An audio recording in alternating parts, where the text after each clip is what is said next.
देवताओं ने कहा ये काम तो कैसे सफल होगा। उन्होंने कहा इनसे मित्रता करो और दोनों मिलकर के, देव और दानव मिलकर के समुद्र का मंथन करो। भगवान ने जैसा कहा वैसा ही किया। दैत्यों के पास में पहुंचे। दैत्यों ने देवताओं को आता हुआ देखा तो वो विचार में पड़ गए कि हमारे शत्रु आज बिना शस्त्र के आ रहे। किसी ने विचार किया कि धोखा करने आ रहे हैं, सावधानी की जरूरत है। जो ही वो पास में आए उनसे पूछा भैया यहाँ आने का कारण क्या है। उन्होंने कहा देखो हम संधि करने आए हैं और दोनों मिलकर के समुद्र का मंथन करेंगे और इसमें से अमृत निकलेगा और हम पी करके अमर होंगे। दैत्यों ने भी विचार किया कि कोई बात नहीं, ये तो इतने बलवान है नहीं, अमृत निकलेगा तो इनको मार करके छीन लेंगे और अमर हम हो जाएंगे। दोनों के मन में बेईमानी है। हाँ, देवता भी अमर होना चाहते हैं और दैत्य भी अमर होना चाहते हैं। उसी समय मंदराचल पर्वत को उठा करके लाने लगे तो उसको समुद्र में स्थापित करके उसकी रही बना करके, वासुकी नाग की रस्सी बना करके समुद्र का मंथन करने के लिए तैयारी करी। पर मंदराचल पर्वत को जो उठाया ना तो उठाते ही किसी का हाथ अंदर रह गया, किसी की कान अंदर रह गई और सब घबरा गए। तो भगवान ने गरुड़ को भेजा। गरुड़ ने मंदराचल पर्वत को उठा करके समुद्र पर स्थापित किया। जो ही वो मंथन करने लगे तो मंदराचल तो डूबने लगा। फिर भगवान ने कश्यप रूप धारण किया और मंदराचल पर्वत को धारण किया। बोलिए कश्यप भगवान की। इस प्रकार समुद्र मंथन हुआ। उसमें से सर्वप्रथम हलाहल जहर निकला। अब जहर को कौन पिए भाई? अच्छा करने गए और बुरा हो गया। माया घूमने के लिए गए थे रात को खड्डा खोदने और उसमें से बड़े बड़े भुजंग सांप निकल गए। माया नहीं निकली, सांप निकले। फिर क्या करोगे? डर कर भागना ही पड़ेगा। अब उन्होंने विचार किया कि तो हलाल जहर निकला, इसको कौन पिए? तब ब्रह्मा ने कहा कि भोलेनाथ से प्रार्थना करो, भोलेनाथ ही इस जहर को पी सकते हैं, उनके अलावा कोई नहीं पी सकता। तब उसी समय सभी देवता और दानव भगवान की प्रार्थना करते हैं और भोलेनाथ ने पार्वती से पूछा, पार्वती देवता मुझे याद कर रहे हैं, ये हलाहल जहर निकला, इसको पीने के लिए क्या जहर पी लूं? अब भला संसार में कौन सी पत्नी कहेगी पति से कि तुम जहर पी लो? उन्होंने कहा भोलेनाथ मैं तो कुछ नहीं कह सकती, जिसमें इन सबका भला हो ऐसा कार्य आप करो। इस प्रकार भोलेनाथ वहां पर आए और प्रकट होकर के और भोलेनाथ ने सारा का सारा जहर पी लिया। जहर पिया तो अंदर नहीं जाने दिया, क्योंकि भगवान शिव के हृदय में भगवान राम का निवास है। इसलिए उन्होंने विचार किया कि मेरे इष्ट देव को तकलीफ नहीं होना चाहिए, इसलिए उस जहर को कंठ में धारण किया। इसलिए कंठ में धारण करने से कंठ नीला हो गया और उसी समय से भगवान नीलकंठेश्वर महादेव कहलाए। बोले नीलकंठेश्वर महादेव की। इस प्रकार जहर को पिया और फिर समुद्र का मंथन होने लगा।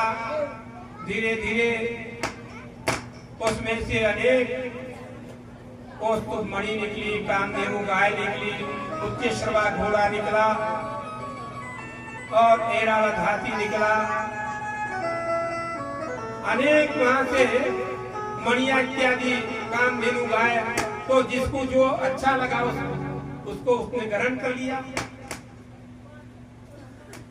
निकलते निकलते आखिर में फिर कहीं वहां से एक लक्ष्मी निकली। तो लक्ष्मी के निकलते ही सबने विचार किया कि इसको मैं लूंगा इतने में उस लक्ष्मी को भगवान नारायण के गले में माला डाली और उसको लेकर के भगवान चले गए। इसके बाद वहां पर धन्वंतरी भगवान प्रकट हुए और मंथन के द्वारा उन्होंने अपने हाथों में, एक हाथ में मदिरा है, मद्य है, और एक हाथ में अमृत है, दोनों कलश लेकर के और भगवान धन्वंतरी प्रकट हुए। बोले धन्वंतरी भगवान की जय। देखते देखते देखते तो चतुर थे, उन्होंने दोनों कलश उठाए और भाग, दोनों कलश लेकर जब वो चले गए तो देवताओं ने विचार किया कि अब तो अपना मरना निश्चित है। भगवान ने कहा तो अपने लिए था, पर ये तो उल्टा हो गया। अब ये मर हो गए तो हमारा जीवन तो बेकार हो जाएगा। फिर उन्होंने भगवान से प्रार्थना करी। वो दैत्य आपस में लड़ रहे थे कि पहले मैं पीऊं कि पहले मैं पीऊं। आपस में लड़ रहे थे, पी नहीं पाए। लड़ाई में दूर से देखा कि पहाड़ से एक मोहिनी सुंदर स्वरूप बना करके भगवान नारायण वहां से उतरते हैं। उस मोहिनी रूप को देख करके सभी दैत्य लड़ना तो बंद कर दिया, उस मोहिनी की ओर देखने लगे कि हो न हो भगवान ने ये मोहिनी तो मेरे लिए ही भेजा है। इस प्रकार सभी दैत्य वो विचार में पड़ जाते। धीरे धीरे वो निकट आती है और निकट आने के बाद में कहा उसने कि तुम कौन हो? लगते तो बड़े ऊंचे कुल के हो, पर ये काम तुम नीच कर रहे हो, आपस में लड़ाई झगड़ा कर रहे हो तो कहीं ना कहीं मुझे लगता है ऊंचे कुल के हो, अच्छी खानदान के हो, पर ये लड़ाई झगड़ा तुम्हें शोभा नहीं देता। उन्होंने कहा कि लड़ाई झगड़ा करना कैंसिल, हम तो तुम्हें प्राप्त करना चाहते हैं।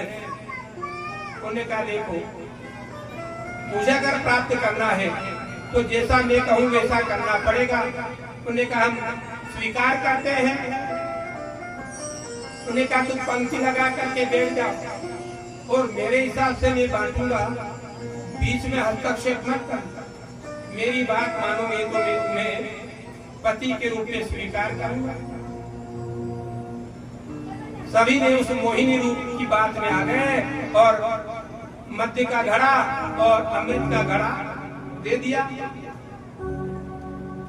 अब घड़ा देने के बाद एक तरफ देवता बैठ गए, एक तरफ दैत्य बैठ गए। अब भगवान ने अपनी मोहिनी रूप के द्वारा उस मोहिनी रूप का आवर्त ऐसा कराया कि सभी मोहित हो जाते हैं। किसी को ये पता नहीं कि वो मोहिनी मदिरा पिला रही कि अमृत पिला रही, वो तो उसके रूप में सब मोहित हो जाते हैं। और भगवान ने मोहिनी रूप में उनको मोहित करके और देवताओं को तो अमृत पिला दिया और दैत्यों को मदिरा पान कराया। उसमें राहु नाम का दैत्य था, वो बड़ा चतुर था। उसने देखा कि सब ये अमृत देवता पी रहे हैं और हमको ये मदिरा पिला दिया। तत्काल उठ करके चुपचाप सूर्य चंद्रमा के बीच में जाकर के बैठ गया। बैठा और बैठते इधर भगवान ने अमृत का कलश उसको पिलाने के लिए प्रयास किया। इतने में थोड़ा बूंद गिरा और उसके गले में चला गया। इतने में उन्होंने इशारा किया कि ये देवता नहीं दैत्य है। तब तो भगवान ने सुदर्शन चक्र निकाला और उसको दर से अपना शीश अलग कर दिया। अमृत चला गया, इसलिए मरा नहीं। वो मरने के बाद भी एक ही जगह दो हो गया, राहु और केतु हुए। और आज भी नौग्रह के साथ में राहु केतु की पूजा और स्थापना।